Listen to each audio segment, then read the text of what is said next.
워싱턴 한복판에서 열린 한미 정상회담. 그 소식은 단 몇 시간 만에 전 세계를 뒤흔들었습니다.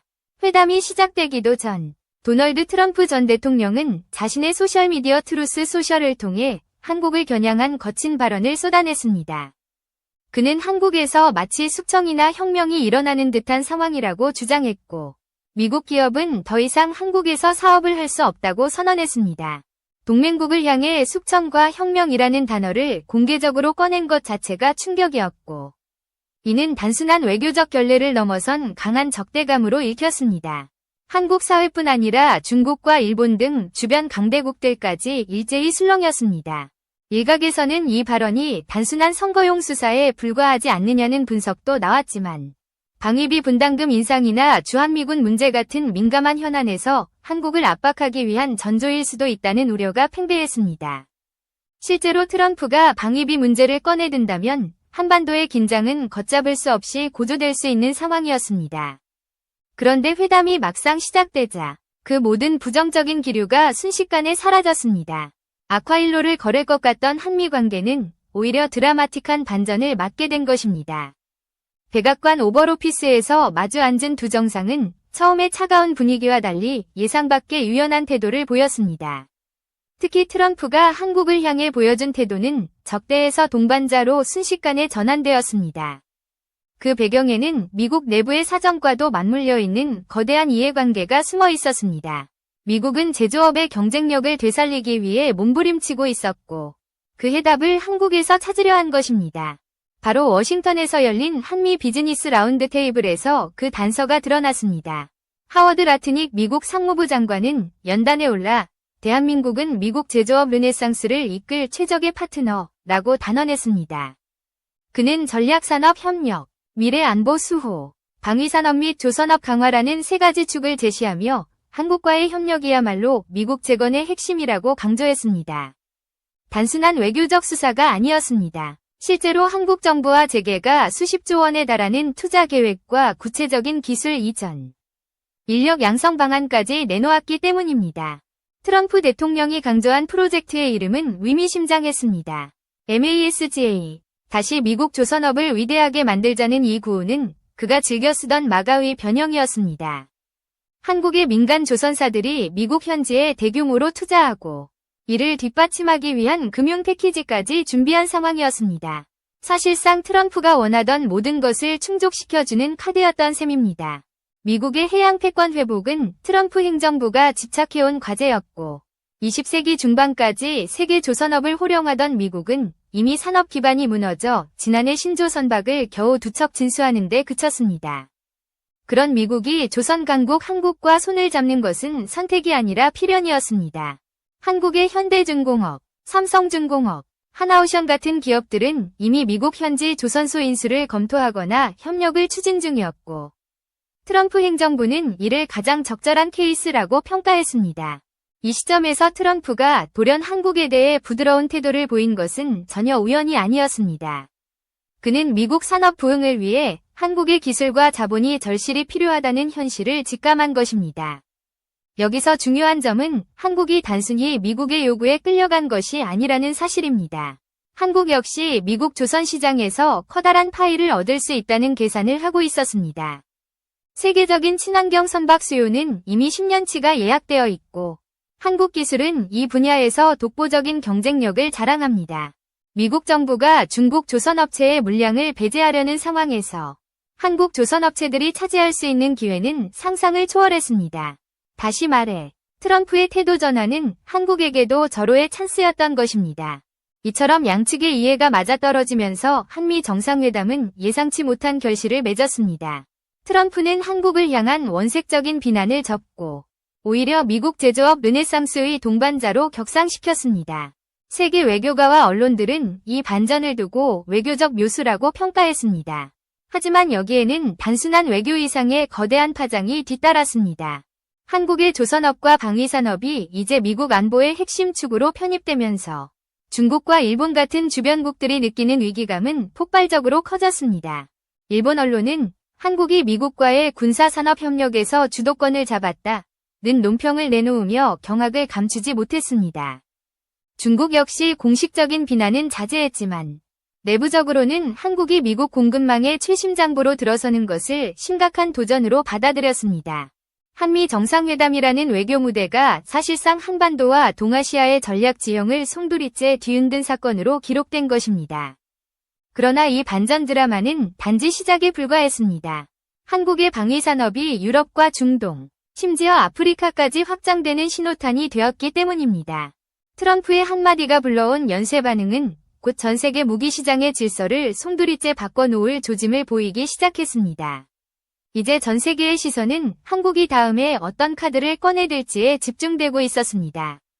한국 정부가 제시한 투자 패키지는 단순한 약속이 아니었습니다. 수십조 원에 달하는 구체적 금액, 미국 내 조선업 인력 양성, 기술 이전, 현지 건조까지 포괄하는 실질적 협력안이었죠. 트럼프가 그토록 집착하던 해양 패권 재건과 정확히 맞아떨어지는 내용이었습니다. 미국은 행정명령까지 발표하며 조선업 재건을 강력히 밀어붙였지만 자체 역량은 이미 사라진 지 오래였습니다. 과거 세계 최대 조선 강국이었던 미국이 지난해 고작 2척의 신조 선박만 진수했다는 사실은 미국 내부에서도 충격이었습니다. 이런 상황에서 한국이 내민 손길은 구세주와도 같았습니다. 트럼프는 통화 자리에서도 미국 조선업은 한국의 도움이 필요하다고 직접 언급할 정도였습니다. 한국의 조선업은 세계 1위 수주량을 자랑하고 친환경 선박 분야에서는 중국을 압도하는 기술력을 보유하고 있었습니다. 더구나 미국 정부가 자국 선박 발주에서 중국을 배제하고 있는 만큼 한국은 사실상 유일한 선택지였습니다. HD 현대, 삼성중공업, 하나오션 등 굵직한 기업들이 이미 필라델피아 조선소 같은 현지 거점을 확보하거나 협력을 모색하고 있었고 이는 트럼프 행정부가 그토록 원하던 메이드 인 아메리카와도 절묘하게 맞아떨어졌습니다. 이런 구도가 형성되자 미국은 한국과 불필요한 갈등을 일으킬 이유가 사라졌습니다. 도리어 한국을 핵심 파트너로 끌어안는 것이 국익에 부합했습니다. 트럼프 행정부가 유럽 동맹국들을 향해 방위비 증액과 관세 압박을 퍼부으면서도 한국만큼은 전략적 파트너로 대우한 유럽 주요국들은 이러한 흐름을 곱지 않게 바라봤습니다. 트럼프가 나토 회원국들은 국방비를 GDP의 5%까지 올려야 한다고 압박하자 유럽 각국은 자주 국방을 외치며 미국 의존도를 줄이려 했습니다. 그러나 동시에 한국과의 접촉을 강화하기 시작한 것은 아이러니했습니다. 실제 최근 한국 방산업체들의 주가는 급등했습니다. 독일, 프랑스, 폴란드 같은 주요 국가들이 잇따라 한국산 무기에 관심을 보였기 때문입니다. 심지어 사우디아라비아조차 차세대 전투기 사업에서 손을 떼고 한국을 직접 접촉하는 모습이 포착됐습니다. 사우디 국방부 차관이 한국을 방문해 전투기와 잠수함 도입을 타진했다는 사실은 그 자체로 중동의 판도를 뒤흔드는 뉴스였습니다. 유럽 국가들 역시 앞다투어 한국을 물밑 접촉하며 먼저 무기를 들여오려 안달이 난 모습이었습니다. 한국의 전략은 단순히 무기를 판매하는 것에 그치지 않았습니다. 해당 국가에 현지 공장을 세워 일자리를 창출해주고 기술 이전과 사후 정비까지 책임지는 방식이었습니다. 호주에 공장을 세워준 사례, 미국 조선소에서 현지 인력을 채용한 사례 모두 같은 맥락이었습니다. 이런 패키지형 수출은 단순 무기 구매를 넘어 정치적, 경제적 신뢰까지 확보하는 묘수였습니다. 따라서 각국이 한국 무기를 선호하는 것은 어찌 보면 당연한 결과였습니다. 그러나 한국 내부에서는 이런 전략을 두고 호구짓이라는 비판도 나왔습니다. 미국은 자국 무기를 반드시 미국에서 생산해 수출하는데 왜 한국은 현지 생산을 해주느냐는 것이었습니다. 미국처럼 자국 내에서만 만들면 산업 기반을 지킬 수 있다는 주장도 있었습니다. 일견 타당한 비판이지만 현실은 그렇게 단순하지 않았습니다. 한국이 미국식 조건을 내세웠다면 많은 국가들이 아예 계약을 포기했을 것이고 현재의 폭발적 수출 실적은 불가능했을 겁니다. 결국 한국은 양보와 수익을 동시에 고려한 전략으로 성과를 만들어낸 셈입니다. 물론 모든 거래가 순탄했던 것은 아닙니다. 일부 유럽 국가는 처음에는 한국 무기에 큰 관심을 보이다가 막판에 구매를 거부하기도 했습니다. 특히 프랑스의 마크롱 대통령은 연설에서 노골적으로 한국 방산을 구매하지 말자고 언급하며 견제했습니다. 하지만 우크라이나 전쟁이 장기화되자 상황은 급변했습니다. 유럽 국가들이 자국 군수품만으로는 수요를 감당할 수 없게 된 것입니다. 우크라이나의 인구는 전쟁 이전 2,900만 명에서 2,000만 명 이하로 추락했고 GDP 생산 능력마저 붕괴 위기에 처했습니다. 러시아의 위협은 여전했고 유럽 강대국들은 다시 한국의 무기를 찾을 수밖에 없었습니다. 실제로 폴란드가 보여준 선택은 유럽 전체를 충격에 빠뜨렸습니다. 한국항공우주산업 KAI 은 폴란드와 계약을 체결한 지 불과 10개월 만에 FA50GF 납품을 시작했습니다. 초도 물량 12대를 포함해 총 36대가 폴란드 공군 요구에 맞춰 개발됐고 2025년부터 2028년까지 순차적으로 인도될 예정입니다. 문제는 속도였습니다. 전투기 수출 계약이 체결되고 10개월 만에 실제 납품이 이루어진 사례는 전 세계적으로 전무후무했습니다. 미국의 패트리어트 미사일조차 폴란드에 도착하는 데 5년 이상 걸렸습니다. 주요 전투기들은 기본적으로 10년 이상이 걸리는 것이 상식이었는데 한국은 이를 깨뜨린 것입니다. 폴란드의 입장에서 한국은 단순한 공급자가 아니었습니다. 우크라이나 국경과 맞닿는 최전선 국가로서 하루빨리 전력을 확보해야 했습니다. 러시아의 포격이 비처럼 쏟아지는 상황에서 한국이 보여준 초고속 납품은 폴란드에게는 구원과도 같았습니다. 한국은 자주포, 전차, 전투기까지 원팀 전략을 통해 빠른 생산과 납품을 가능케 했습니다. 정부의 전폭적 지원, 수출은행의 금융 프로그램, 대기업들의 정밀한 생산 관리가 맞물려 만들어낸 기적이었습니다. 이 같은 한국의 전략은 일본마저 따라하기 시작했습니다. 뒤늦게 일본은 한국의 원팀 방식을 벤치마킹했지만 정부와 민간이 한몸처럼 움직이는 한국의 속도와 규모를 따라잡기에는 역부족이었습니다. 한국은 현지 생산 시설을 제공해 사후 정비까지 책임지는 토털 서비스를 구축했고 이는 단순한 무기 판매가 아니라 국가 신뢰도를 끌어올리는 힘이 되었습니다. 유럽 국가들은 이제 한국 없이는 무기 수급이 불가능하다는 현실을 체감하기 시작했습니다. 이러한 흐름은 곧 유럽 방산업계 전체에 균열을 일으켰습니다. 그동안 유럽은 자존심을 걸고 독자 노선을 강조해왔지만 현실 앞에서 무너지고 있었습니다. 이제 스페인, 폴란드, 심지어 프랑스조차 한국산 FA50 도입을 거론하기 시작한 것입니다. 불과 몇 년 전만 해도 상상조차 할 수 없었던 변화였습니다. 그리고 이 파장은 자연스럽게 한국의 차세대 전투기 KF-21로 이어질 조짐을 보이고 있었습니다. 유럽의 주요 군사 강국들은 오랫동안 자신들의 기술력을 믿고 있었습니다. 영국, 독일, 프랑스, 스페인 등은 6세대 전투기 개발을 목표로 FCAS 프로젝트를 가동하며 한국의 FA50 같은 기종은 상대조차 하지 않을 것처럼 보였습니다. 하지만 현실은 전혀 달랐습니다. 러시아의 우크라이나 침공과 그에 따른 긴급 전력 수요 앞에서 유럽은 자존심을 내려놓고 한국의 무기를 탐내기 시작했습니다. 그 과정에서 FCAS와 같은 거대 프로젝트는 삐걱거리며 금이 가기 시작했습니다. 스페인은 지난해 말 프랑스 에어버스가 추진하던 고등훈련기 프로젝트에서 사실상 손을 댔습니다. 막대한 예산을 투입했지만 성과가 전무했기 때문입니다. 언론은 차라리 한국의 FA50을 들여오는 것이 낫다는 목소리를 실었습니다. 이는 단순한 의견이 아니라 유럽 내부의 냉혹한 현실을 반영한 것이었습니다. 값비싼 연구개발로도 결과를 내지 못하는 것보다는 이미 검증된 한국 기체를 신속히 확보하는 편이 훨씬 합리적이었던 것입니다. 이 같은 흐름은 유럽 방산대국의 연합체에도 균열을 가져왔습니다. FCAS 프로젝트에 참여했던 국가들, 특히 독일과 프랑스는 서로를 의심하기 시작했습니다. 기술 이전, 자금 분담, 개발 일정 등에서 합의가 제대로 이루어지지 않았고 그 틈새로 한국이 파고들었습니다. 스페인이 빠진 자리에는 한국 FA50 도입 논의가 자리 잡았고 이는 곧 유럽 내 힘의 균형을 바꾸는 신호탄이 되었습니다. 고등훈련기 시장에서 한국이 유럽을 대체한다는 분석까지 나오기 시작했습니다.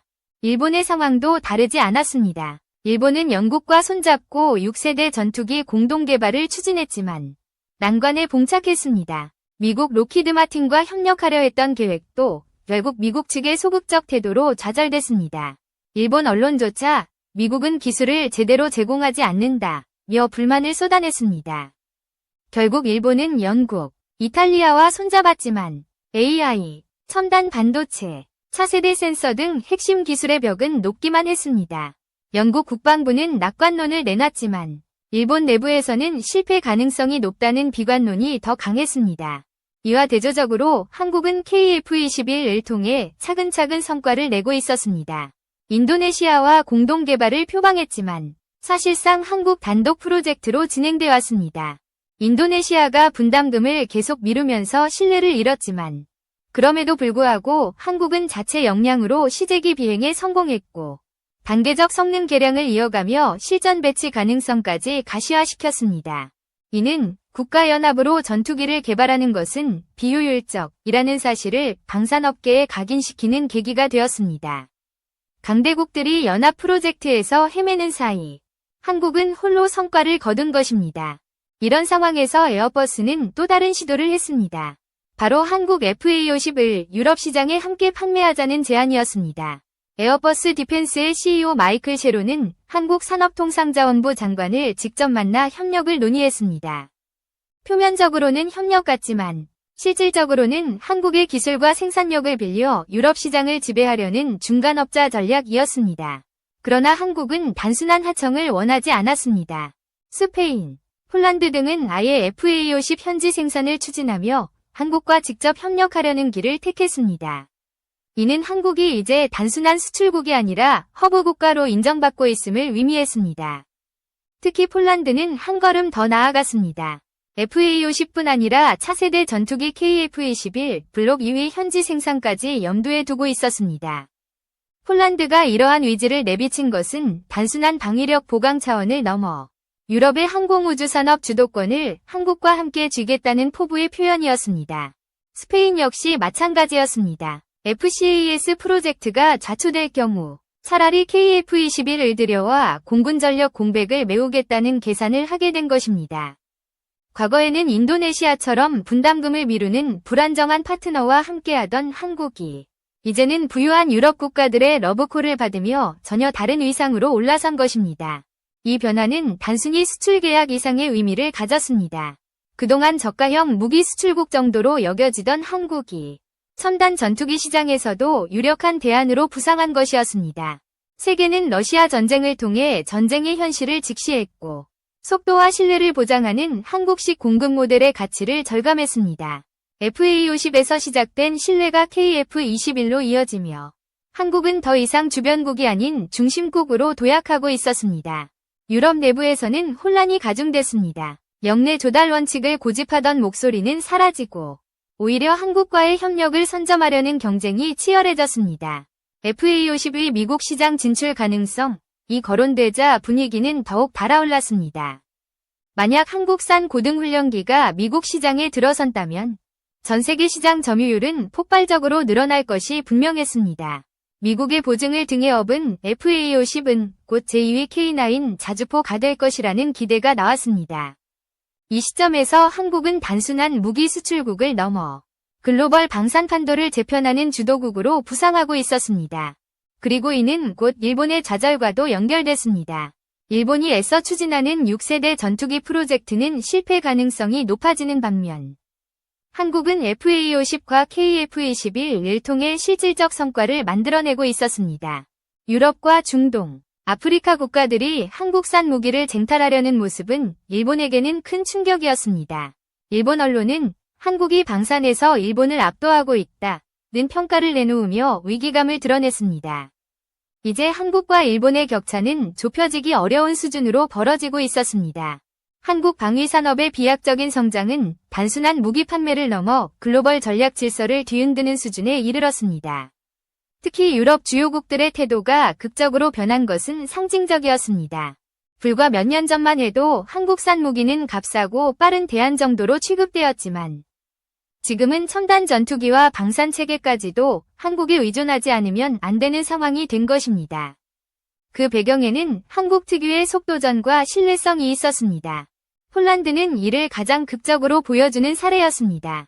FA50 계약 후 10개월 만에 초도 납품을 받은 폴란드는 한국산 자주포, 전차, 전투기를 구원 패키지라 부르며 전력 증강에 매진했습니다. 다른 국가들이 수년을 기다려야 할 무기를 한국은 단 1년 만에 인도했습니다.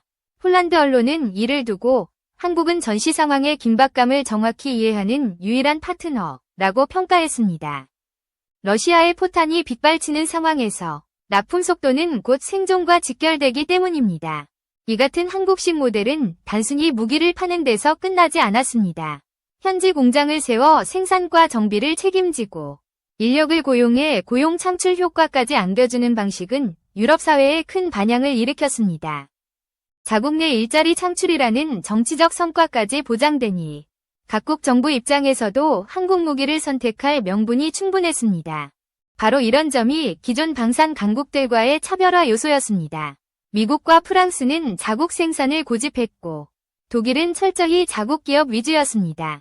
그러나 한국은 유연한 조건을 내세워 시장을 넓혀 나갔습니다. 이에 따라 유럽 내부의 균열은 더욱 심화되었습니다. 프랑스, 독일, 영국이 주도하는 FCAS 프로젝트는 지지부진했고 스페인은 이탈했습니다. 스페인 언론은 차라리 KF-21을 도입하는 것이 낫다는 논평을 싣기도 했습니다. 이는 단순한 기술적 논의가 아니라 국가적 자존심의 문제로 이어졌습니다. 유럽이 뭉쳐도 제대로 결과를 내지 못하는 사이 아시아의 한국이 오히려 유럽 국가들의 구세주로 떠오른 상황은 그야말로 아이러니였습니다. 에어버스 디펜스가 한국과 손잡고 FA-50을 유럽 전역에 공급하려 했던 시도는 이런 흐름을 반영한 것이었습니다. 하지만 스페인과 폴란드가 직접 한국과 협력하는 길을 택하면서 에어버스의 중간업자 모델은 한계를 드러냈습니다. 유럽 국가들은 이제 단순히 구매자가 아니라 한국과 함께 생산 거점이 되기를 원했습니다. 이는 한국이 국제방산 허브로 인정받는 새로운 국면을 열었습니다. 특히 폴란드가 KF-21 블록 2위 현지 생산까지 언급한 것은 충격적이었습니다. 유럽 내 차세대 전투기 프로젝트가 삐걱대는 상황에서 한국산 전투기를 대안으로 검토한다는 것 자체가 세계 방산 시장의 질서가 완전히 바뀌고 있음을 보여줍니다. 인도네시아와 같은 불안정한 파트너와 달리 이제는 유럽의 부국들이 먼저 돈을 들고 찾아오는 시대가 열린 것입니다. 한국은 단순한 추격자가 아니라 새로운 리더로 자리매김하고 있었습니다. 이 변화는 일본에도 큰 충격을 안겼습니다. 일본은 영국, 이탈리아와 손잡고 6세대 전투기 개발을 추진했지만 기술 장벽과 자금 문제에 부딪혀 어려움을 겪고 있었습니다. 반면 한국은 FA-50과 KF-21을 통해 실질적인 성과를 거두고 있었고 유럽과 중동 국가들까지 줄줄이 한국을 찾고 있었습니다. 일본 언론은 한국이 방산 분야에서 일본을 완전히 압도하고 있다며 우려를 표했습니다. 이제 일본은 추격자가 되었고 한국은 선두로 치고 나간 상황이었습니다. 유럽 내부에서도 한국에 대한 인식은 급격히 달라졌습니다. 과거에는 값싼 대체제 정도로 생각했던 한국산 무기가 이제는 검증된 파트너이자 신뢰할 수 있는 공급자로 자리 잡았습니다. 게다가 미국 시장 진출 가능성이 거론되면서 한국산 FA-50의 위상은 더욱 높아졌습니다. 만약 미국이 한국산 훈련기를 받아들인다면 전 세계 1300대 규모의 시장에서 절반 이상의 점유율을 차지할 수 있다는 전망까지 나왔습니다. 이는 K9 자주포에 이어 또 하나의 글로벌 스탠더드 무기가 탄생하는 순간이 될 것입니다.